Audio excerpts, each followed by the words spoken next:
અંકલેશ્વરમાં અવિરત વરસી રહેલા વરસાદના પગલે જનજીવન પ્રભાવિત થયું છે। ત્યારે નવાગામ કરારવેલ નજીક બનાવવામાં આવેલા ડાયવર્ઝન પાણીમાં ધોવાઈ જતા ગ્રામજનોએ ભારે હાલાકીનો સામનો કરવાનો વારો આવ્યો છે। અંકલેશ્વર તાલુકામાં પડેલા 2 ઇંચ વરસાદના કારણે જનજીવન પર વ્યાપક અસર જોવા મળી છે। નવાગામ અને કરારવેલ ગામને જોડતા ડાયવર્ઝન માર્ગ પર વરસાદી પાણી ફરી વળતા માર્ગનો ભાગ ધોવાઈ ગયો છે। ઘટનાને પગલે તંત્ર દ્વારા સેફટી બેરિયર ટેપ લગાવી માર્ગને અવરજવર માટે બંધ કરી દેવામાં આવ્યો છે। માર્ગ બંધ થતાં આસપાસના વિસ્તારોના લોકોને ભારે નુકસાનીનો સામનો કરવો પડી રહ્યો છે।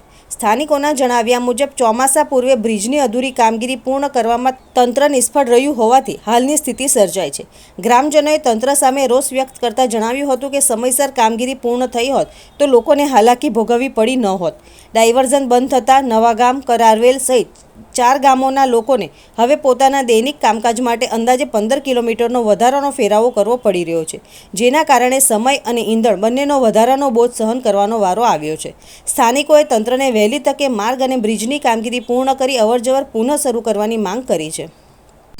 આજ રોજ કરારવેલ ગામ ખાતે જે બ્રિજનું કામ, નવા પુલનું કામ ચાલુ હતું, જ્યાં વિકલ્પ ડાયવર્ઝન આપેલું હતું, એ ડાયવર્ઝનનું આજે વરસાદ વધારે હોવાના કારણે ધોવાણ થયું છે, જેથી કરારવેલ ગામના દરેક નાગરિકને આવવા જવા માટે ઘણી મુશ્કેલીઓ પડશે।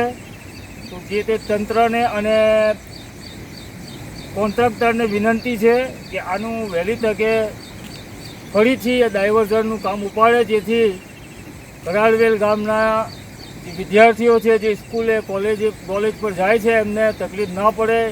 ઘણા બાળકો અહીંયાથી સ્કૂલે દધાલ, અંકલેશ્વર અલગ અલગ જગ્યાઓ પર ભણવા માટે જાય છે, અને અમારે હવે અહીંયાથી દવાખાને જવું હોય તોય દધાલ જવા માટે પણ 7 થી 8 કિલોમીટર થશે। અંકલેશ્વર જવા માટે 18 થી 20 કિલોમીટરનો ફેરાવો થાય। એટલા માટે તંત્રને વિનંતી છે કે આનું કામ વહેલી તકે આજે તાત્કાલિક ધોરણે આ ડાયવર્ઝન ફરીથી ઊભું કરાવે।